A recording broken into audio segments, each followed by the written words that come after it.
The Ranch Standoff, a tale of redemption and retribution.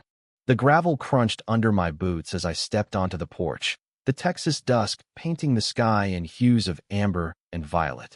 I'd just flipped a burger on the grill when Tom, one of my youngest deputies, leaned in, his voice low. "Sir, she's at it again. Martha's on your driveway," phone to her ear, pointing like she's calling in a SWAT team. I sighed, setting down my tongs. Martha Henderson, the iron-fisted president of our HOA, was back. But this time, she'd bitten off more than she could chew. She didn't know my ranch was crawling with off-duty cops from my department or that she was about to make the biggest mistake of her life. My name's James Carter, a 52-year-old captain in the county sheriff's department. After 25 years busting drug rings and chasing fugitives in Atlanta, I moved to this quiet ranch town in Texas for peace. I bought a 12-acre spread on the edge of a gated community, just barely under their HOA's thumb. The realtor warned me about Martha, but I figured I could handle her with a smile and a nod. I was wrong. From day one, she marched onto my land, clipboard in hand, barking about my barn's non-compliant sage green paint and the unsightly tilt of my mailbox. I fixed the mailbox, repainted the barn, and kept my head down, but Martha wasn't after compliance. She wanted control. Last month, I hosted a charity barbecue for families of fallen officers. The ranch buzzed with laughter, music, and the clink of soda cans. Martha called 911, claiming I was running a militia camp. The dispatcher, one of my own, just laughed. But tonight, as my team tossed horseshoes and swapped stories by the fire pit, Martha stood in my driveway, yelling into her phone about armed men and suspicious vehicles. She didn't know the guy brushing dirt off his jeans was Sergeant Mike Thompson, or that the woman by the fence was Deputy Sarah Brooks. And she sure didn't know I was Captain Carter. I stepped outside, hands on my hips. "Martha, maybe you should step back." Her eyes snapped to me, wild with triumph. "You're hiding a gang on this ranch, James." "I've got proof." Sirens wailed in the distance. Martha smirked, thinking she'd won. She had no idea what was coming. "Let me back up. I moved here 2 years ago, craving open skies and clean air. The ranch was my sanctuary: horses, chickens, and a view that made the city feel like a bad dream.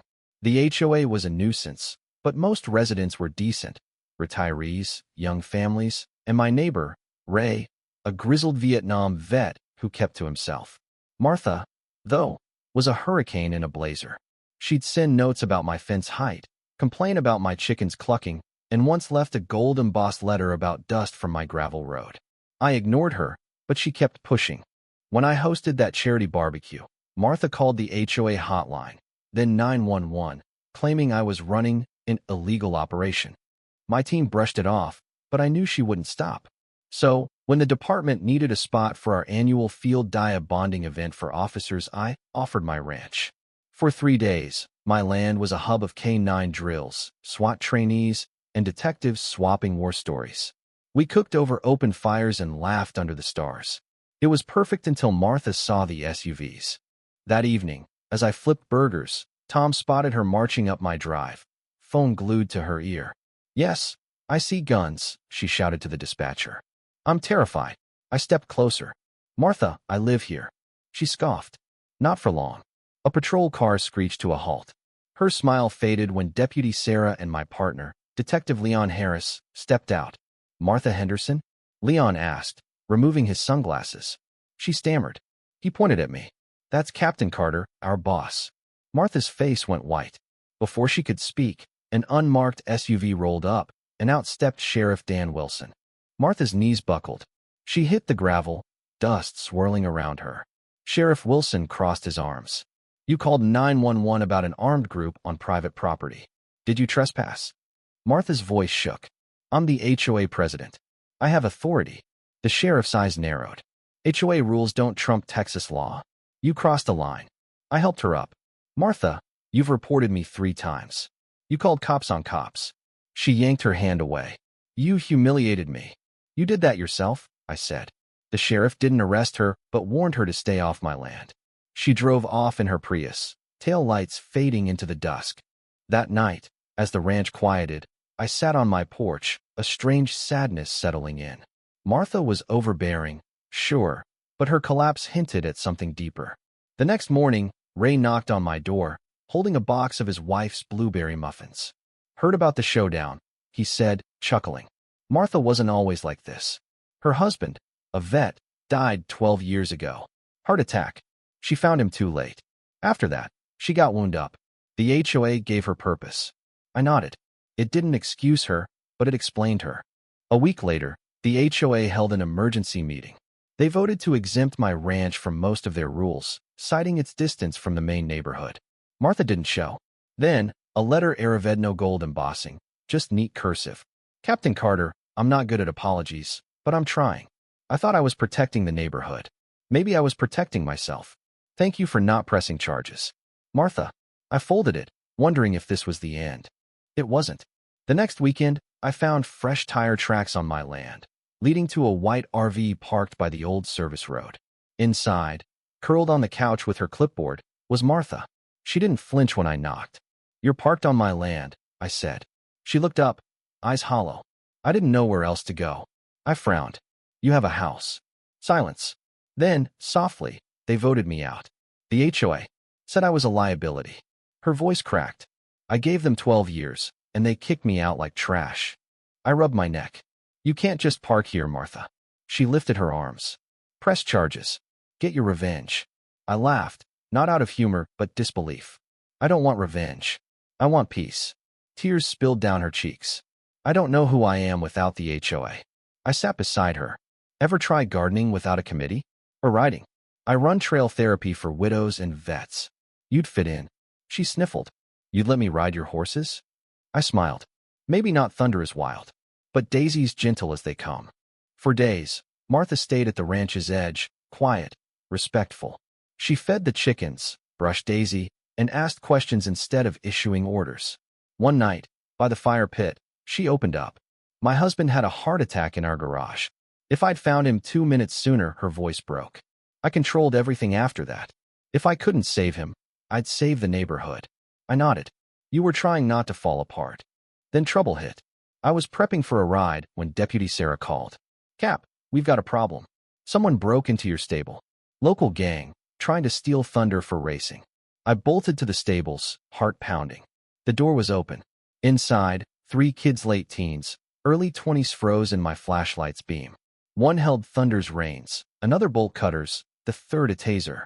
Drop it, I barked. The taser hit the ground. One kid ran. I chased him through the pasture, tackling him by the creek. Backup arrived, and we cuffed all 3. Thunder was safe, but I was shaken. I hadn't seen it coming. Back at the house, Martha sat on the porch, eyes wide. You caught them? All 3, I said. She hesitated. I saw flashlights. I almost ran after you. I raised an eyebrow. You were worried? She nodded, ashamed. You think I'm ridiculous. I sat beside her. I think you care. You just showed it wrong for a long time. The next morning, Martha was brushing Daisy, humming softly. I leaned on the fence. When you said you were leaving, were you serious? She nodded. After last night, I realized I've spent years judging others' wrongs. I forgot how to do right. I smiled. You saved my ranch last night. That's not nothing. Her eyes glistened. I'm leaving, but not to escape. To start over. We packed her RV that afternoon. She stood at the gate, clipboard in hand. Thank you, James. I tipped my hat. Take care, Martha. She drove off, dust trailing behind her. I thought it was over until Sarah called. Cap, those kids weren't local. They've got ties to a bigger operation. Your ranch wasn't random. My stomach dropped. Martha left an hour ago. Sarah's voice sharpened. Find her. Now. I sped down Mule Bend Road, heart racing. Martha's RV was at a rest stop by the county line, her leaning against it, sipping coffee.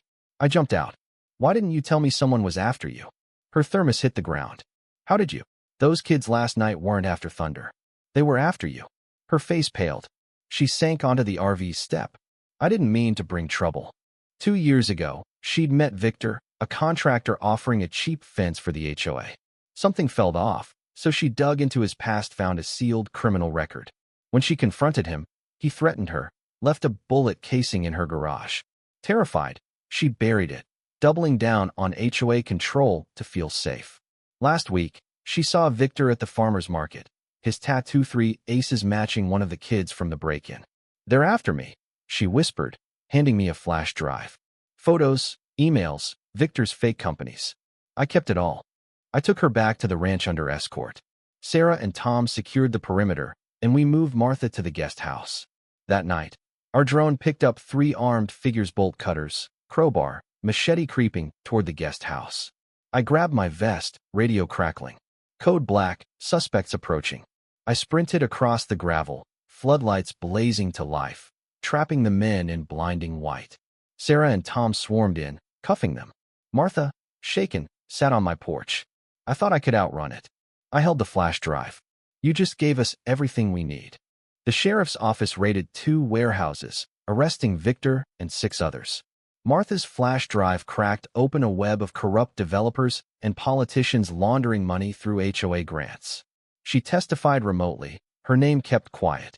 A week later, I walked her to her RV. She'd been accepted into a New Mexico volunteer program, mentoring teens from foster care. Think Daisy'll miss me? She asked, smiling.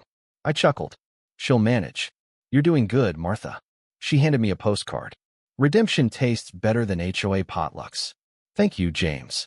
She drove off, and this time, it felt final. But the next day, a letter arrived at the Staciano return address. Inside, a photo of me and Martha by the stables, taken days earlier. Someone was watching. Sarah and I dug deeper, uncovering Victor's ties to bigger players, businessmen, even a state senator. Martha sent a second flash drive from New Mexico, bank transfers, voice recordings, a bribe offer Victor made to a developer.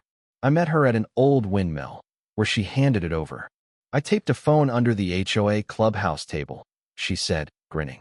Petty, but smart. Headlights flashed. A black SUV roared up, 3 men stepping out, demanding the drive. I drew my weapon. 1 step, and you're done. Gunshots cracked. I pulled Martha behind my truck, firing back. Sarah and Tom blazed in, cuffing the men. The feds took the drive, dismantling the network-8 arrests, millions in seized assets. Martha was cleared, free to start anew. Months later, a postcard arrived. James, I'm teaching widows to garden and teens to dream. Daisy would love it here. Thank you for seeing the woman I could be. Martha. I smiled, tucking it away. The ranch was quiet now, the stables secure, the skies wide. Martha wasn't just the HOA tyrant anymore. She was proof people could change if you gave them a chance. What do you think? Was Martha a victim of her past or a villain who earned her reckoning? Should James have pressed charges early on, or was his patience justified? Share your thoughts below, especially on how we handle violence and injustice in our communities. Your voice matters, and I'd love to hear your take.